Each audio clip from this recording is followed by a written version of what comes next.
andai saja umat Islam hari ini menjalankan fikih Islam, menjalankan agama kama kana abauhum, sebagaimana yang pernah dijalankan oleh para leluhur mereka, lakanu arqal umam wa as'adan nas, tentu mereka akan menjadi umat terdepan dan umat yang paling bahagia di antara sesama manusia.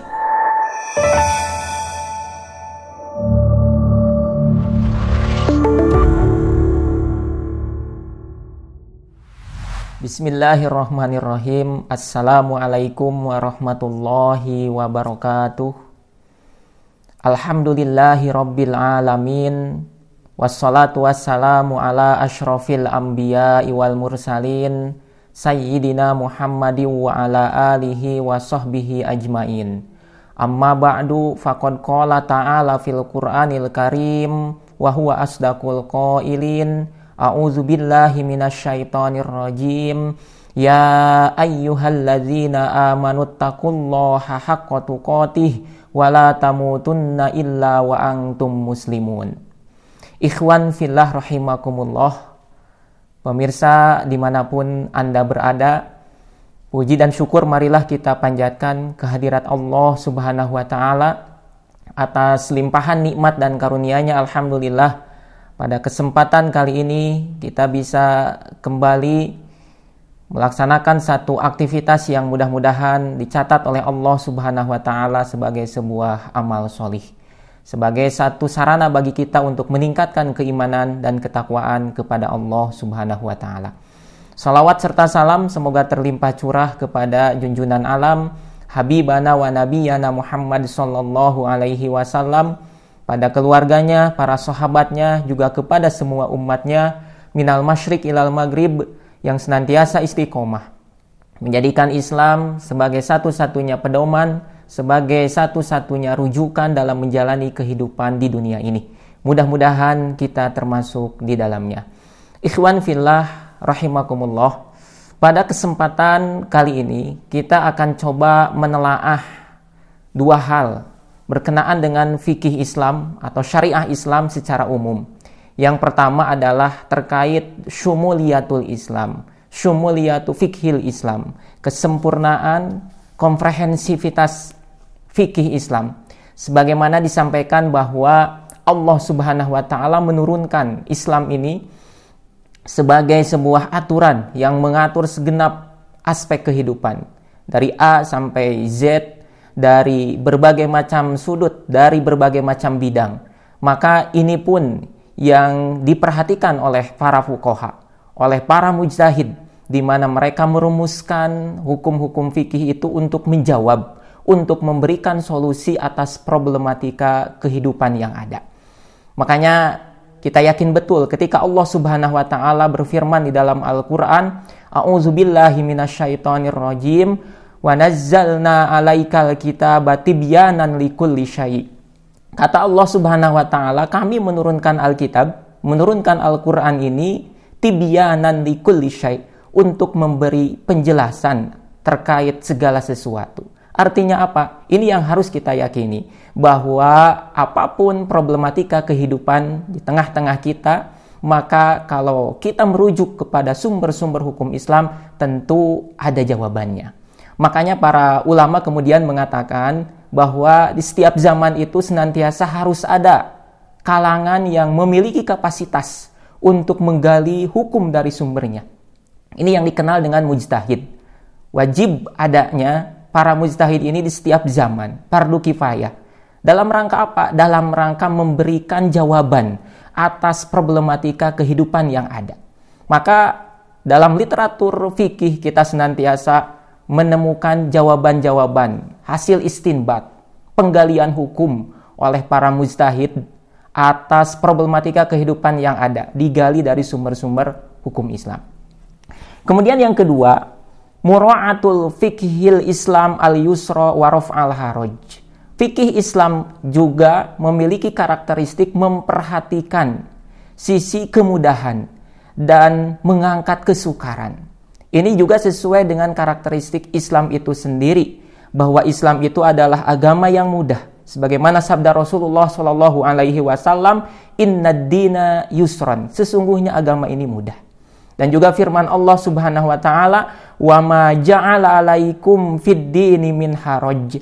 Tidaklah Allah menjadikan bagi kalian itu di dalam agama min haraj, adanya kesukaran.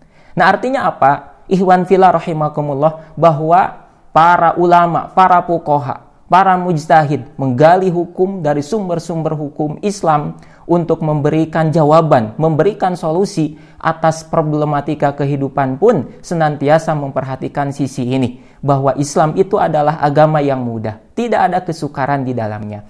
Bahkan kalau kita menelaah, membandingkan dengan syariat-syariat umat terdahulu, maka syariat Islam ini adalah syariat yang oleh Allah Subhanahu wa Ta'ala telah angkat beban atau belenggu yang dulu pernah dibebankan kepada umat-umat terdahulu.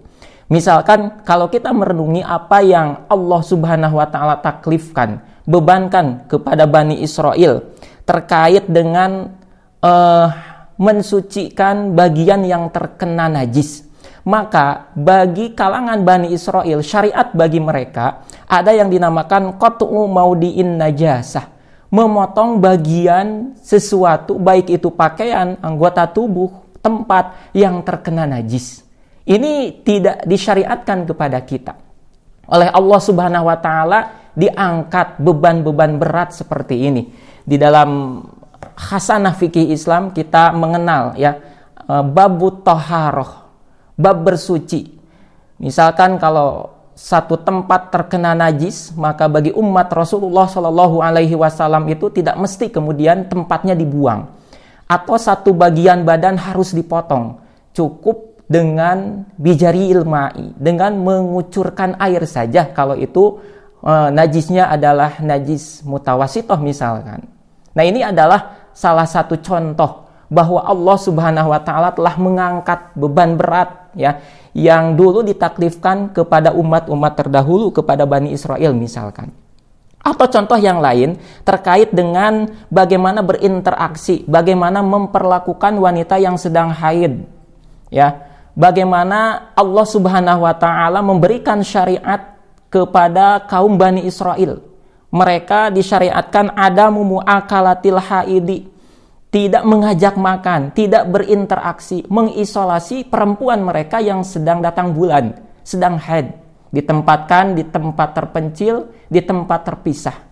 Ini kan berat sebetulnya gitu ya.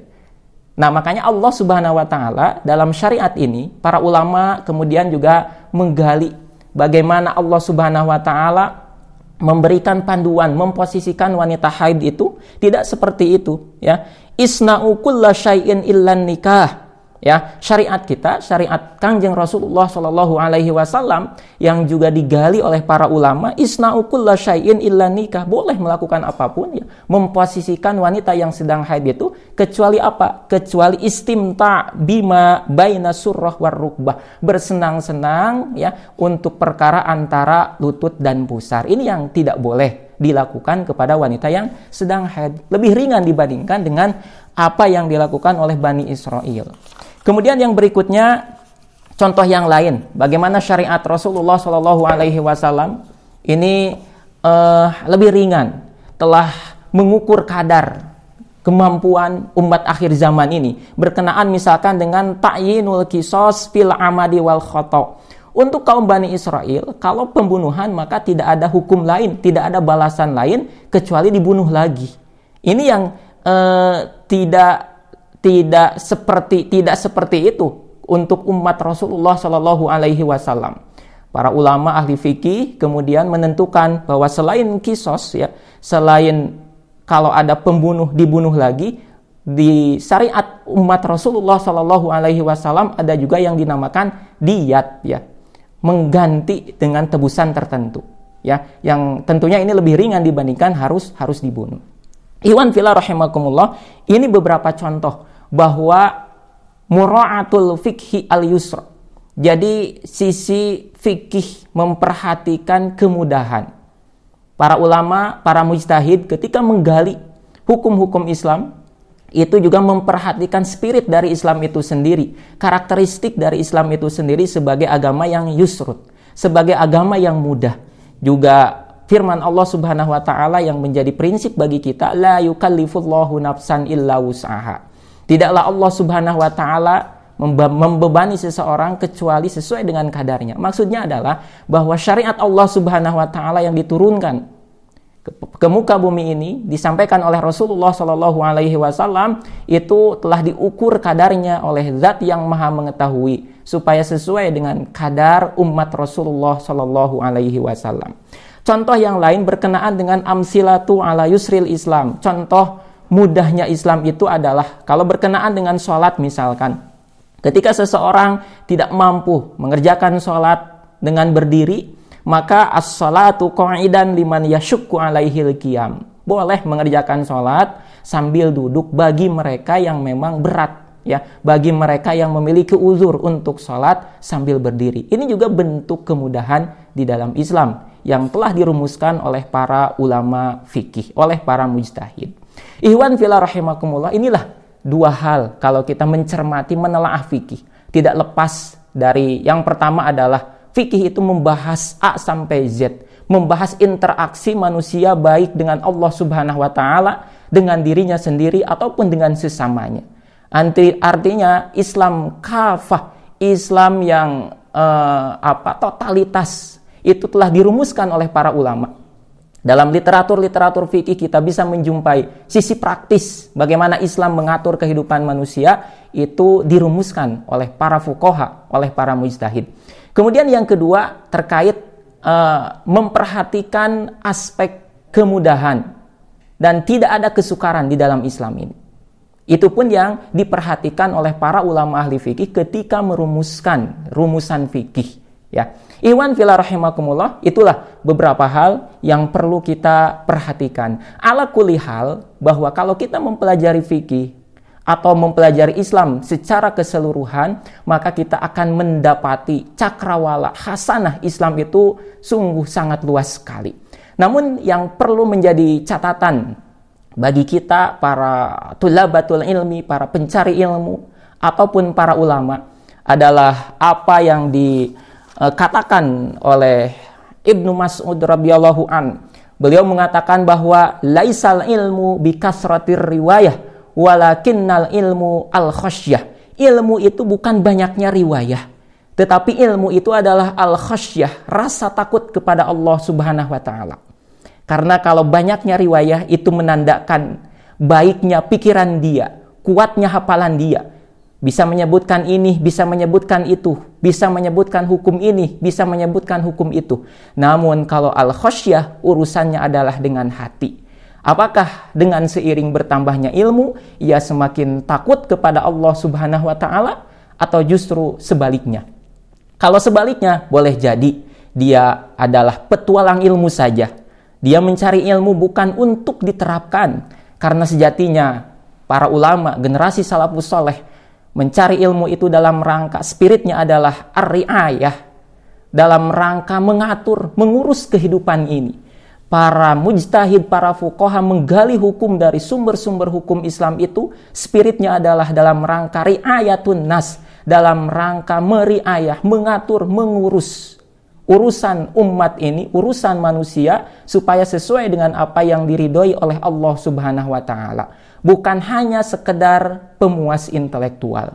Kemudian yang kedua, manizdada ilman walam yazdad hudan lam yazdad minallahi illa bu'da.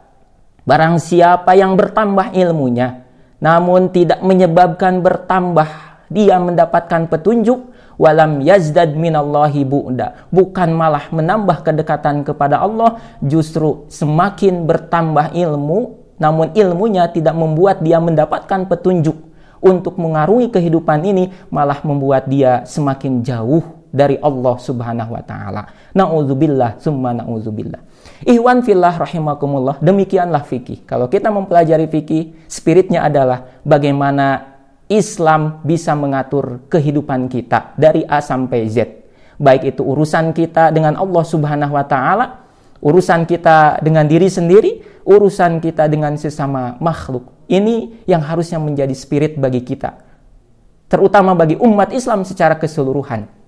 Teringat apa yang dikatakan oleh Abuya Sayyid Alawi Al-Maliki, Sayyid Muhammad bin Alawi Al-Maliki, dalam kitab Syariatullah Al-Khalidah, beliau pernah mengatakan bahwa falau annal muslimina al-yaum amilu bi ahkamil fikhi wad din, andai saja umat Islam hari ini menjalankan fikih Islam, menjalankan agama kama kana abauhum, sebagaimana yang pernah dijalankan oleh para leluhur mereka, lakanu arqal umam wa as'adan nas, tentu mereka akan menjadi umat terdepan dan umat yang paling bahagia di antara sesama manusia. Apa yang dikatakan oleh Abuya ini mengisyaratkan kepada kita dua hal. Yang pertama, mengisyaratkan bahwa pada hari ini umat Islam adalah umat yang tidak terdepan, umat yang tidak bahagia di antara umat manusia, bukan umat yang paling bahagia di antara umat manusia. Karena apa? Karena tidak sepenuhnya menjalankan hukum-hukum Islam. Fikih-fikih Islam yang sudah terserak banyak di dalam literatur fikih hanya terserak begitu saja, hanya sebatas kajian, menjadi diskursus saja, tidak pernah memiliki spirit untuk diterapkan secara paripurna di tengah-tengah kehidupan.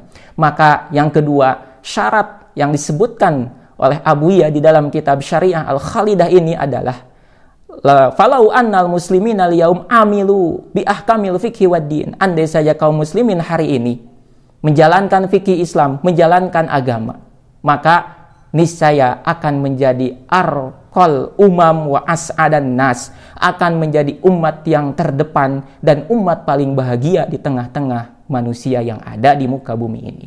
Ikhwan fillah rahimakumullah, maka mudah-mudahan kajian ini menjadi satu penambah ghirrah bagi kita untuk mempelajari Islam secara umum, sebagai satu sarana bagi kita untuk meningkatkan riayah kita, pengaturan kehidupan kita supaya sesuai dengan apa yang diridhoi oleh Allah Subhanahu wa taala. Bukan sebatas pemuas intelektual, bukan hanya sebatas untuk memperbanyak riwayah kita, untuk menumpuk ilmu kita di dalam benak, namun spiritnya adalah bagaimana Islam bisa membumi lagi di tengah-tengah kehidupan kita. Barakallahu li wa lakum. Wassalamualaikum warahmatullahi wabarakatuh.